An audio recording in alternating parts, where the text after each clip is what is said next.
The root of Israel's strength, the roots are quite deep. They include socioeconomic progress. And just to come back to your book again, one of the fascinating things people may not know is the role you played in reforming Israel's economy as Israel's finance minister.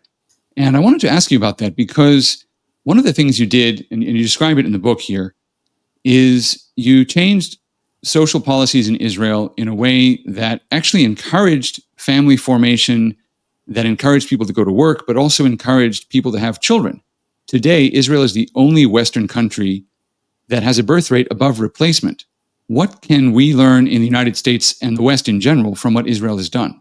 Well, look, you have broken families if the parents, and especially the fathers, do not respect themselves and they live on welfare. Then you can say, oh, well, they're getting welfare, but you can't live on welfare really, and you certainly can't give your children a real future.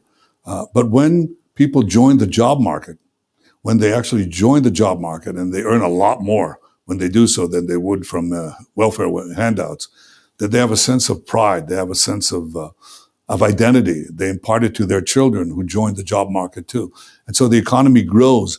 And in fact, it was a very hard decision because I cut our child allowances, which were very high. I mean, I cut it to a basic level and got people to join the job market, and their lives improved and poverty went down.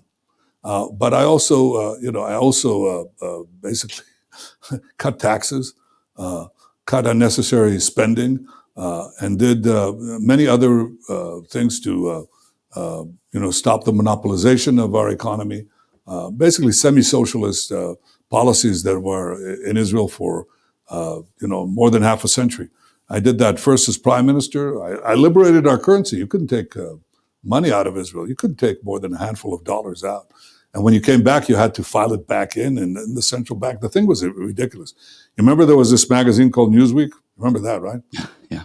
Yeah, okay. So if you wanted a subscription of Newsweek, so help me God, Joe, I'm telling you the truth, you had to go to the central bank, get authorization to spend the dollars on a Newsweek subscription. I mean, so I just eliminated that overnight. And people said to me, are you sure you're going to do this? You're going to lift foreign currency controls? And I said, well, yeah. And they said, but money will run out of the country. Well, money did run, but it didn't run out of the country. It ran into the country because money, investments,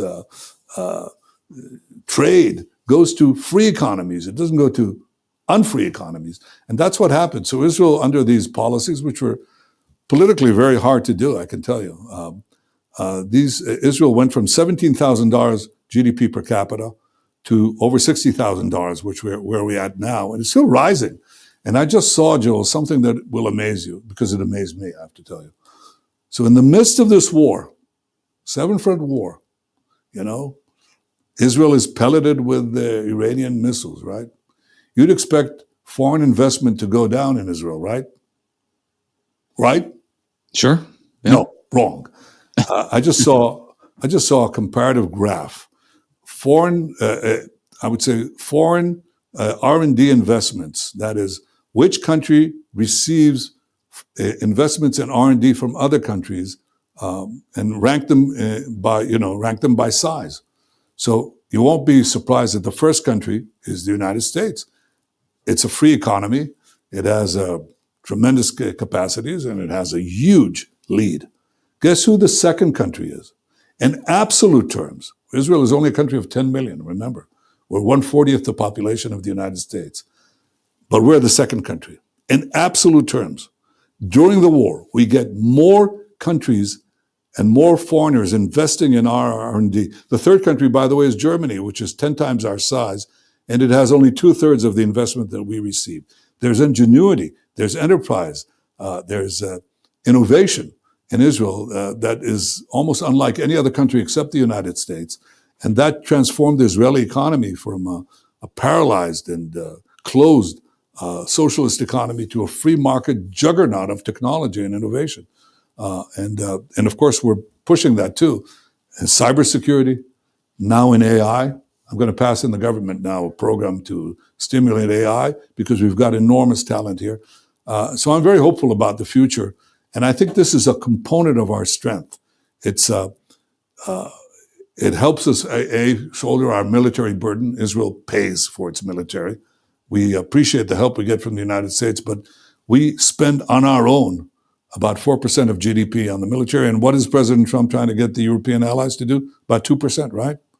Well, we spend 4%. It used to be a lot higher, but because we expanded our GDP so much with free economics, we can keep on doing this. Israel is a strong country militarily. It's a strong country economically. It's a powerful American ally, and it's probably your only fighting ally. We don't ask for American ground troops. We don't ask for America to fight our wars, but we appreciate it when President Trump joined that precision attack on Fordo. I think it was exceptional.